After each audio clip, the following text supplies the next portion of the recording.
Hi, welcome to the top 5 mistakes that women professionals make. I'm Joanne Vitali, founder of Vitali Training and Coaching and designer of the Target Your Dream Job system. I'm also an ICF certified professional coach and a certified career coach. If you downloaded this presentation, you're a woman who cares deeply about her career. You've come to the right place. My goal is to help women, like you, achieve their professional dreams. I've coached hundreds of women over the past 15 years. Over those years, I've seen women make the same mistakes over and over again. You're about to learn what these women have taught me about the most common ways that we sabotage ourselves. Our progress in the business world has stalled. We need to step up to the plate. Here we go. I'll start with mistake number 5 and we'll work our way up to the most frequent and also most potentially harmful mistake. Mistake number 5, talking small. When you minimize your language, you minimize your value. This is the mistake that keeps you from being heard in meetings or given the kudos you deserve. What do I mean by talking small? Here's an example from a great Forbes article on this topic. Listen to the word choice. I would just like to say that I may not know as much as some of the experts out there, but I feel that we undermine our credibility time and time again by using minimizing language, don't we? Do you feel confident that I know what I'm talking about? Of course not. Which words or phrases did you catch me saying that diminish my value? Just, I may not know as much, I feel, don't we? How can you change your language so that you speak with strength? Eliminate the word just from your vocabulary.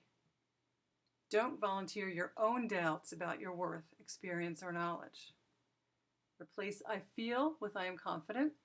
And don't use upspeak, meaning rising in pitch as if asking a question, or actually end your sentences with a question. These introduce doubt.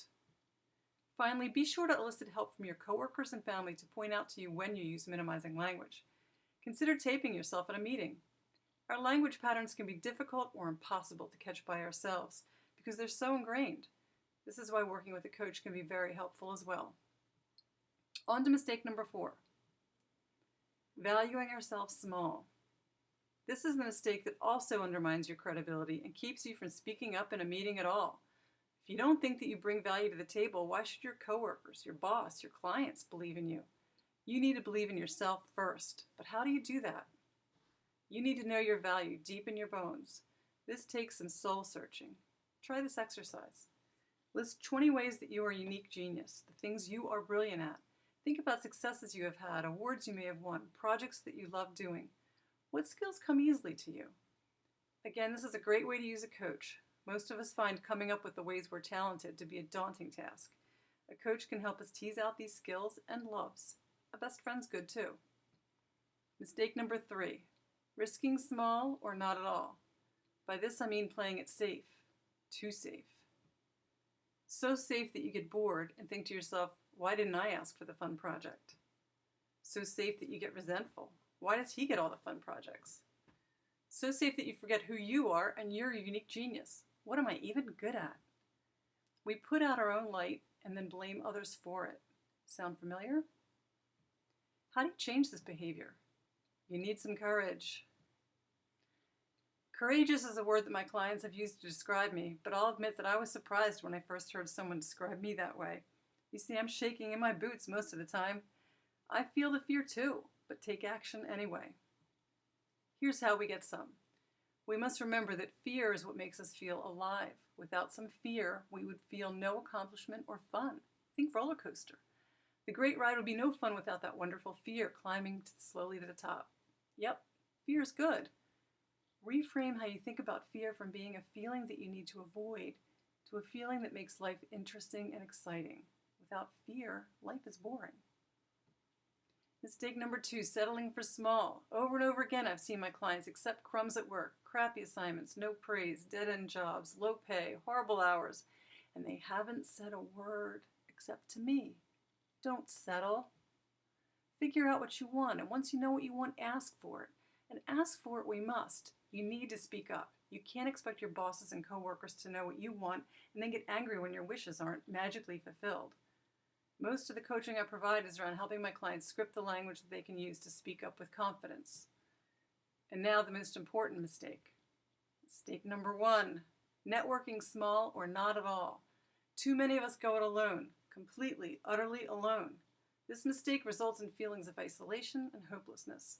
It keeps us small in all the ways I just mentioned. And we need the support and ideas of others to see ourselves clearly and to understand what is possible. I'll take this one step further. Especially as women, we need other women. No, men are not to be excluded, but if you do have a group of women that you can trust your soul to, you are missing out. I have been surrounded by men my entire life.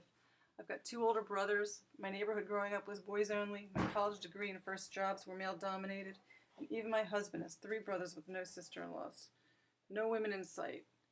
I didn't know what I was missing until I got it about 5 years ago, a supportive circle of female friends. Here's my special group of women, my wisdom circle. These women mean the world to me. I would not be who I am today without them, and I wish the same for you. What did they give me that I was missing and didn't even know I was missing? Emotional support for sensitive issues that my business colleagues and even family and spouse could not provide. When times get tough, they are there for me, totally, 24/7.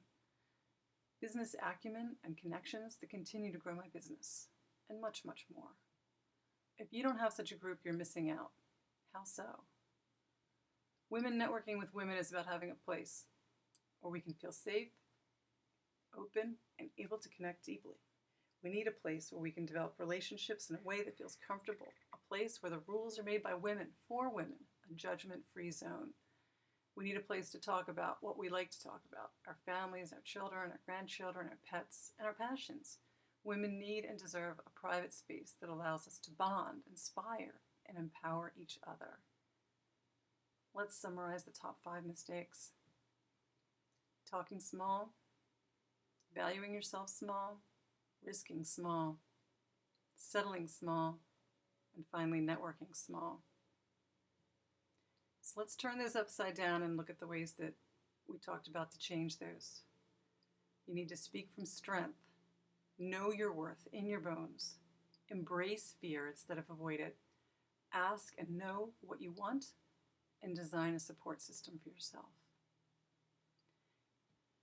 Thank you for your time.